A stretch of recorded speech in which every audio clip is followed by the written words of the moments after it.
Long before calendars were tools for scheduling, they were instruments for survival, power, and meaning. The earliest civilizations did not simply measure time, they tried to negotiate with it.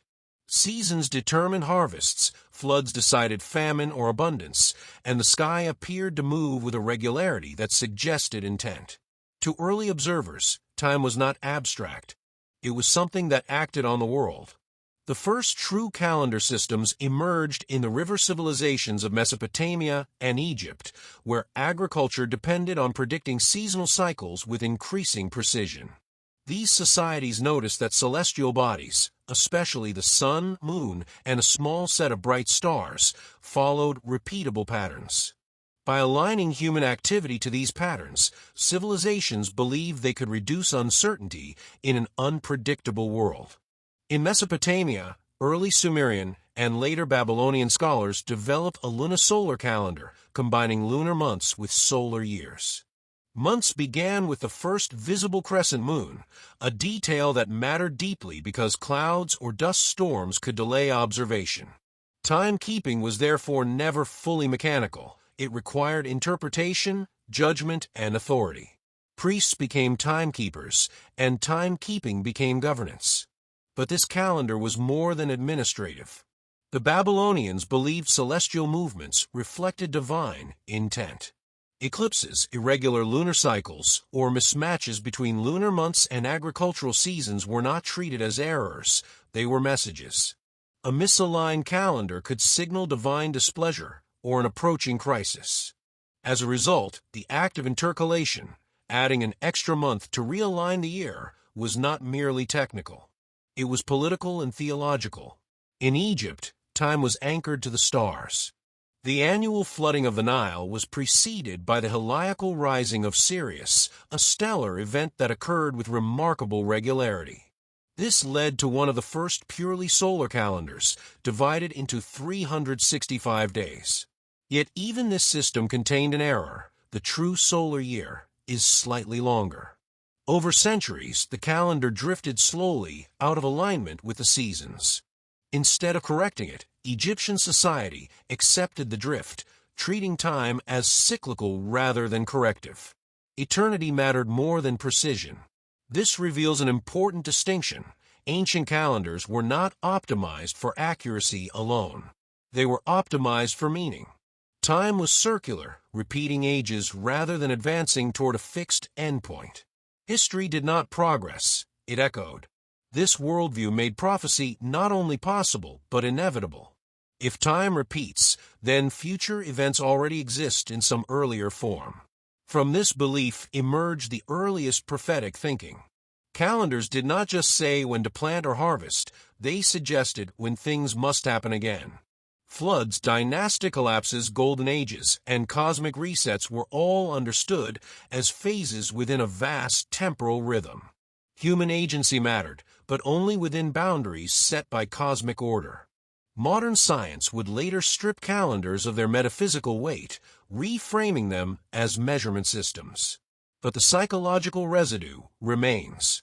We still treat calendar boundaries, years, decades, centuries, as moments of reckoning. That instinct was born here in the first attempts to turn the sky into a schedule and the future into something readable. In the next segment, we'll move deeper into how calendars became predictive machines, tools not just for observing cycles, but for forecasting fate itself. Once calendars established that time followed patterns, the next step felt almost inevitable. If the heavens moved with order, then perhaps they were communicating. This is where calendars transformed from passive records into active forecasting tools, and where prophecy began to harden into doctrine. Nowhere was this more developed than in Babylon. By the second millennium BCE, Babylonian scholars had compiled centuries of astronomical observations into vast omen catalogs, the most famous being Enuma Anu Enlil. These were not horoscopes in the modern sense. They were statistical records. If Mars appeared dim during a certain month, and a king died shortly afterward, that association was written down. If it happened again generations later, the pattern gained authority. Calendars made this possible. Without consistent timekeeping, correlations between celestial events and earthly outcomes would dissolve into myth. With calendars, events could be aligned, compared, and remembered. Time became a data set. Importantly, Babylonian prophecy was probabilistic, not fatalistic. An eclipse did not guarantee disaster, it signaled elevated risk.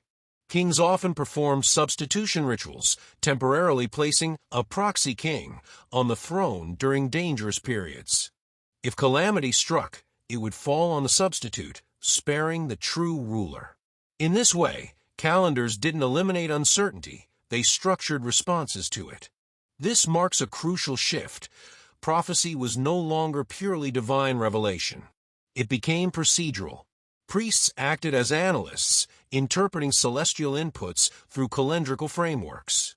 The future was not fixed, but it was bounded, compressed into windows of danger and opportunity. These systems profoundly affected governance. Military campaigns were delayed or advanced based on calendar omens. Treaties were signed only during favorable lunar phases. Even architecture reflected temporal belief. Temples were aligned to solstices and equinoxes, embedding calendars into stone. Yet this reliance on prediction introduced fragility. When forecasts failed, as they inevitably did, confidence in rulers and priesthoods eroded. A famine that arrived during a safe year was more destabilizing than one foretold. Calendars, meant to reduce uncertainty, could amplify it when reality diverged from expectation. This tension pushed civilizations toward refinement. More observations, longer records, better alignment between lunar and solar cycles. Over time, calendars grew more complex not because societies demanded precision, but because prophecy demanded credibility. The idea that the future could be partially inferred from pattern time did not disappear with Babylon. It spread eastward, westward, and forward through history, mutating into new forms. In the next segment, we'll follow this predictive logic into Mesoamerica, where calendars did not just forecast events, but entire world endings. In Mesoamerica, calendars did something no old world system had attempted so explicitly. They placed creation and destruction on a timetable. Time was not merely cyclical, it was layered, nested, and finite at multiple scales. The future was not just predictable, it was already counted. The most mathematically sophisticated of these systems emerged among the Maya civilization, who developed multiple interlocking calendars that tracked time simultaneously. The Tzolk'in counted 260 ritual days, the Hab tracked a 365-day solar year, and together they formed a calendar round that repeated every 52 Hab years. But above these cycles existed something far more ambitious, the long count. The long count was a linear count of days from a mythic creation date, expressed in base, 20 notation, with a modified place value for the solar year. This was not an agricultural tool. It was a cosmological one. By fixing time to a single origin point, the Maya created a measurable history stretching thousands of years into both past and future. Events were no longer just when the rains came, or during the reign of this king. They were anchored to absolute cosmic time. This mattered because Maya cosmology held that previous worlds had already ended. Creation myths described successive ages destroyed by flood, darkness, or collapse.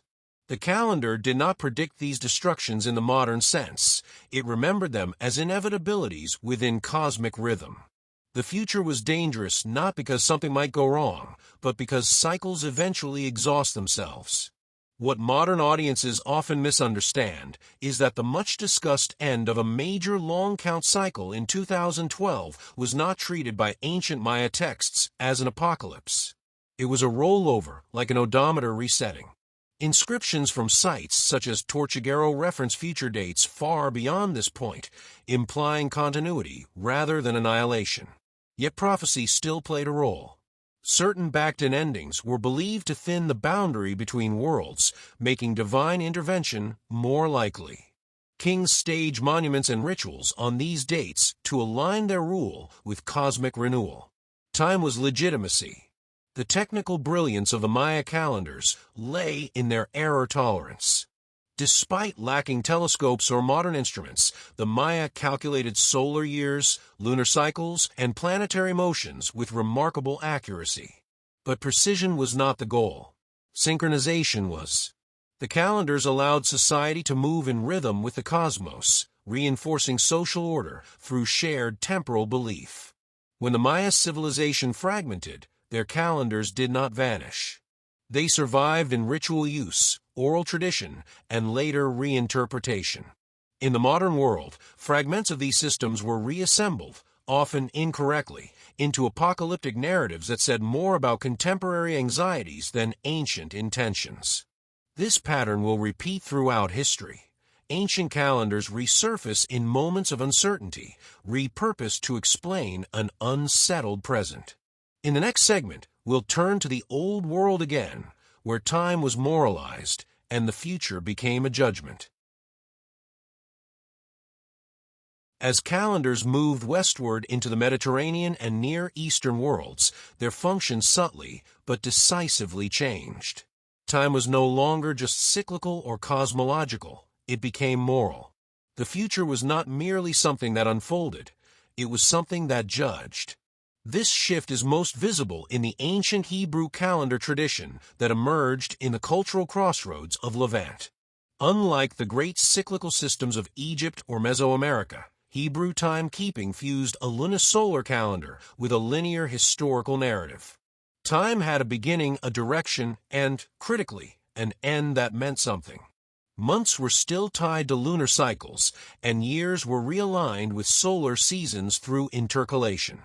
But layered atop this technical system was a theology of covenant.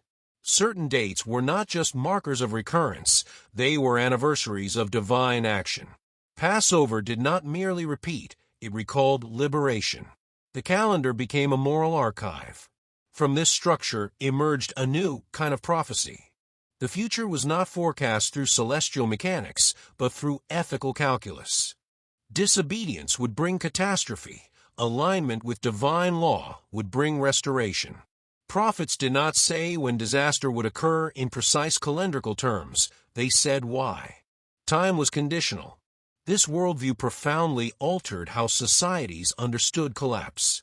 Famine, exile, and conquest were not cosmic resets or statistical anomalies. They were messages. History itself became evidence. The calendar no longer predicted eclipses, it contextualized suffering.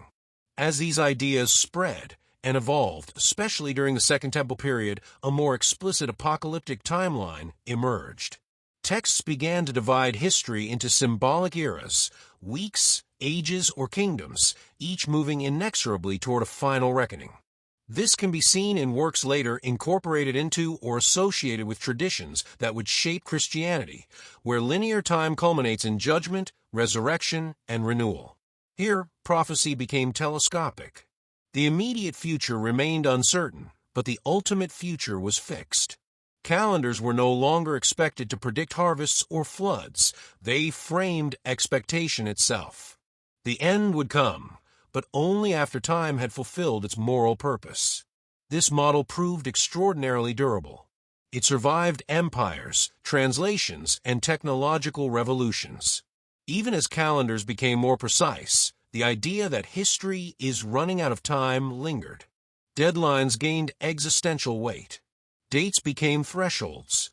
In the next segment, we'll see how this moralized, linear concept of time collided with scientific astronomy, forcing calendars to choose between cosmic accuracy and prophetic authority. By the late classical and early medieval periods, calendars faced a problem they could no longer ignore. The sky was not behaving according to doctrine. Small errors accumulated. Festivals drifted away from seasons. Sacred dates slipped out of alignment with the heavens. Time, as it was being kept, was slowly breaking. This crisis reached a critical point in the Roman world. The Roman Republic inherited a chaotic lunar calendar riddled with political manipulation. Months were lengthened or shortened to extend terms of office. Seasonal markers blurred. Agriculture suffered. In response, Julius Caesar enacted a radical reform in 46 BCE, advised by Alexandrian astronomers.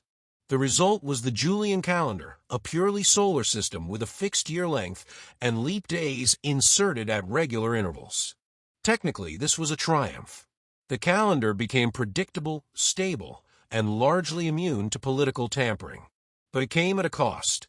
By severing time from direct celestial observation, the calendar shifted authority from priests to mathematicians. Timekeeping became an administrative technology. Yet the Julian calendar still contained a flaw. Its year was slightly too long. Over centuries, this error accumulated, causing Christian holy days, especially Easter, to drift away from the astronomical events they were meant to commemorate. This was not a minor issue. Easter anchored the entire liturgical calendar. If Easter moved, theology moved with it. By the 16th century, the drift had become impossible to ignore. In 1582, under Pope Gregory XIII, a new reform was enacted, the Gregorian calendar. 10 days were removed overnight. Leap year rules were refined to better match the solar year.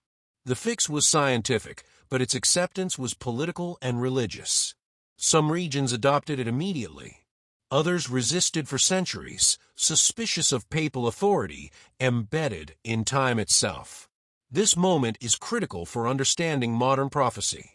Calendar reform demonstrated that timekeeping was not divine revelation, it was an approximation. Dates could be edited. Futures could be postponed.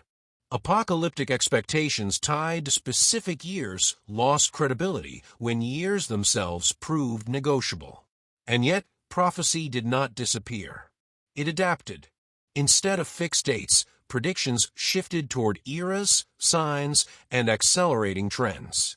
The future became something sensed rather than scheduled. In the next segment, we'll explore how ancient calendars survived into the scientific age, not as tools of astronomy, but as symbolic engines for modern apocalyptic thinking. By the early modern period, something subtle but powerful had happened. Calendars were no longer primarily about the sky. Astronomy had moved into observatories, mathematics had overtaken ritual, and timekeeping became increasingly standardized. Yet ancient calendars did not disappear. Instead, they migrated from instruments of governance into instruments of meaning. As science refined the measurement of time, prophecy retreated from precision. The more accurately humans could track planetary motion, the harder it became to claim that eclipses or solstices carried encoded warnings. But this very loss of cosmic mystery created a vacuum. Ancient calendrical systems, stripped of their original contexts, were reinterpreted as hidden knowledge rather than obsolete science. This process accelerated during the Enlightenment and intensified in the 19th and 20th centuries. Scholars translated and published ancient texts from civilizations such as Babylon, Mesoamerica, and ancient China. These works entered popular culture not as technical manuals, but as fragments, detached from the lived societies that once gave them coherence. Calendars that were once practical became symbolic. The Maya-long count, for example, was no longer read as a record of dynastic events, but as a cosmic clock counting down to transformation. Ancient Hebrew apocalyptic frameworks were no longer tied to covenantal ethics, but to global catastrophe. Time, once embedded in agriculture and ritual, became abstract again, this time global, anonymous, and existential. Importantly, modern science did not eliminate prophetic thinking. It displaced it. Prediction moved from priests to models, from calendars to graphs. Climate projections, demographic curves, and economic forecasts now serve many of the same psychological functions as ancient calendars. They identify thresholds, warn of collapse, and imply limited windows for action. This continuity matters. Humans have always struggled with long-term uncertainty. Calendars once compressed the future into cycles people could grasp. Modern systems do something similar, but with different symbols. Tipping points, critical decades, and point of no return dates echo ancient language almost perfectly. What survives from ancient calendars is not their accuracy, but their structure.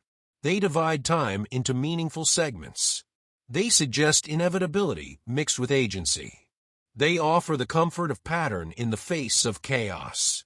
In the next segment, we'll examine how specific ancient prophecies, especially those tied to calendar dates, continue to resurface in modern culture, politics, and technology, often reshaped but never truly abandoned.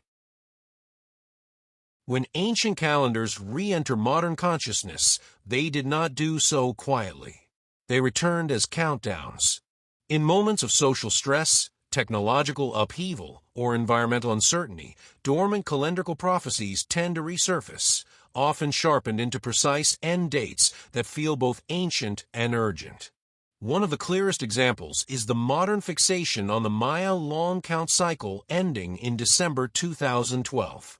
Although ancient Maya inscriptions do not predict catastrophe at this rollover, fragments of the calendar were reassembled through a modern lens shaped by linear, end-focused thinking.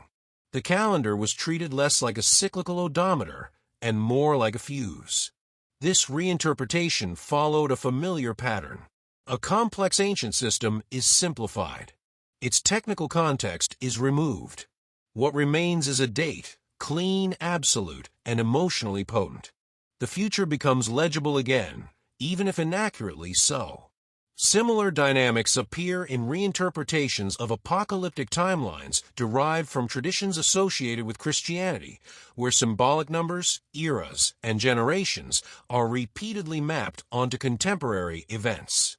Every major technological shift, from the printing press to nuclear weapons to artificial intelligence, has inspired new attempts to align present history with ancient time schemas. What is striking is how calendars function psychologically rather than scientifically. End dates concentrate attention. They force narratives to resolve. They offer a sense of closure in systems that otherwise feel unbounded. In this sense, failed prophecies do not weaken calendars, they reset them. The disappointment becomes part of the cycle. Technically, none of these modern applications meet historical standards. Ancient calendar systems were embedded in local ecologies, political structures, and ritual practices. They were not universal clocks. Applying them globally is a category error. Yet the persistence of this behavior suggests something deeper. Humans remain uncomfortable with an open-ended future. Calendars provide scaffolding for fear and hope alike. They allow uncertainty to be scheduled. Even when predictions fail, the act of prediction itself creates meaning, community, and urgency. In the next segment, we'll look eastward to civilizations where calendars were less about endings and more about balance, renewal, and long-term continuity, and how their prophecies differ fundamentally from Western apocalyptic thinking. While many Western and Mesoamerican calendrical traditions emphasize culmination, judgment, or reset, several Eastern systems approach time from a fundamentally different premise: continuity without finality. Here, calendars were not countdowns toward an ending, but instruments for maintaining balance across long spans of history. In ancient China, calendrical science developed alongside statecraft. By the Shang and Zhou periods, astronomers were already maintaining detailed records of eclipses, planetary motions, and solstices. These observations fed into a lunisolar calendar that required continual adjustment. Accuracy mattered, but not because the future was fixed. It mattered because harmony had to be preserved. Time in Chinese cosmology was cyclical but progressive in texture rather than direction. The heavenly stems and earthly branches system created repeating 60-year cycles, each combination carrying qualitative meaning. These were not prophecies of destruction. They were indicators of tendencies. Certain years favored consolidation, others reform, others decay.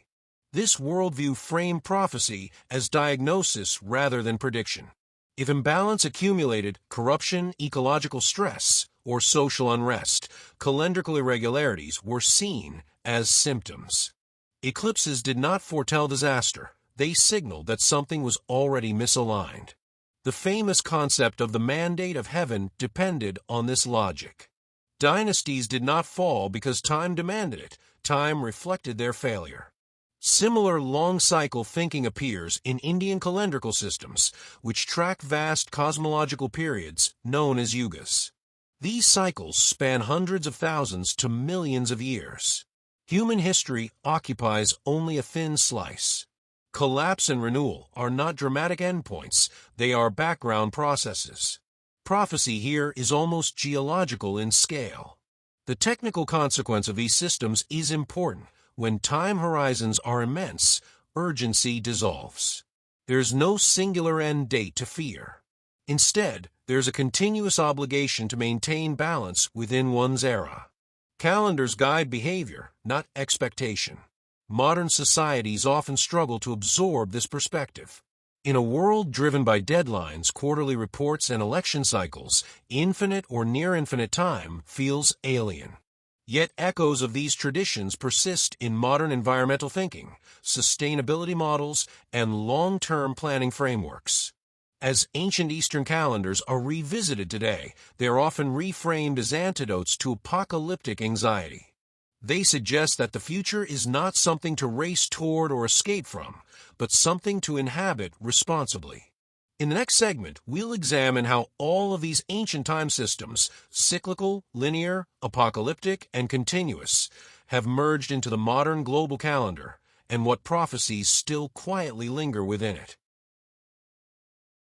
The modern world appears, at first glance, to have escaped ancient calendrical thinking.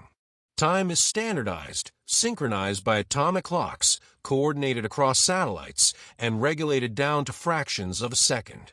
And yet, beneath this technical precision, the structure of ancient calendars still quietly governs how modern civilization imagines the future. The global calendar in use today, the Gregorian calendar, is a hybrid artifact. It is astronomically grounded, religiously inherited, politically negotiated, and culturally internalized. It carries no explicit prophecy, yet it shapes expectation in ways that are unmistakably ancestral. Years end, centuries turn. Millennia arrive with symbolic weight far exceeding their scientific meaning. Notice how modern societies treat calendar thresholds. The year 2000 inspired fears of systemic collapse. The year 2020 felt like a rupture, even before events filled it. These reactions were not responses to celestial mechanics, they were responses to numbered time. Ancient instincts resurfaced inside a technological shell. What has changed is not the structure of belief, but the language. Where ancient calendars spoke of divine judgment or cosmic renewal, modern systems speak of deadlines, targets, and limits. Climate models warn of critical decades. Demographers describe population cliffs. Economists project unsustainable trajectories. These are not prophecies in the religious sense, but they function identically. They define windows. They suggest inevitability, unless corrective action is taken. They frame the future as something that can be missed. Importantly, modern predictive systems share the same vulnerability as ancient ones. They are models constrained by assumptions. Just as Babylonian omens relied on past correlations, modern forecasts rely on extrapolation. Both can be wrong, not because they are irrational, but because complex systems resist clean timelines. This is where ancient calendars still exert influence. They train civilizations to think of time as structured, meaningful, and interpretable. Even when prophecy is replaced by probability, the human desire to locate turning points persists. We still ask, when does it change? When does it end? The calendar answers, not with certainty, but with shape. And so the future remains framed by inherited architecture.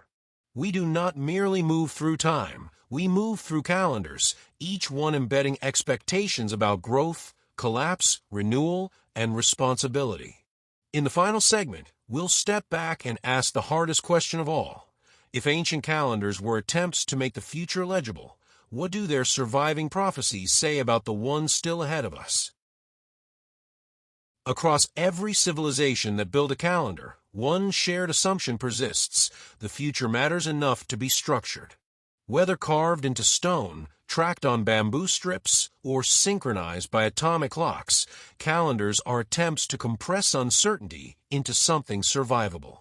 They do not predict the future so much as frame our relationship to it. Ancient prophecies rarely survived intact. What endured were patterns of thinking. Cycles suggest return. Linear timelines suggest reckoning. Vast cosmological ages suggest humility. Each carries an implied future, even when no date is attached. What remains most striking from a historical and scientific perspective is that calendars consistently appear during moments of stress. They emerge when food systems become complex, when populations grow dense, when political power needs justification, and when uncertainty overwhelms intuition. In these moments, time itself becomes a tool of stability. The prophecies that still linger today are therefore not ancient predictions waiting to come true. They are structural expectations inherited from those systems. The idea that civilization has phases, that growth is followed by strain, that collapse is possible but not inevitable, that renewal requires alignment rather than acceleration. Modern science has removed the sky as an oracle, but has not removed the horizon. We still speak in cycles of boom and bust, tipping points and recoveries, thresholds and resets. These are calendar ideas, stripped of myth, but not of meaning.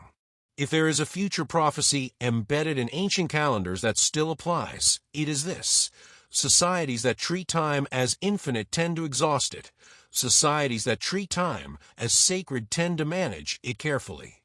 Calendars once taught people when to plant, when to rest, and when to reflect. Today, they may need to teach restraint again. The future does not arrive on a predetermined date. It accumulates quietly, shaped by choices made within time frames we invent. Ancient civilizations tried to warn themselves of this using the only language they had: the sky, the seasons, and the count of days. We still live by those counts. The question is no longer what the calendar predicts, but whether we can recognize when we are repeating one.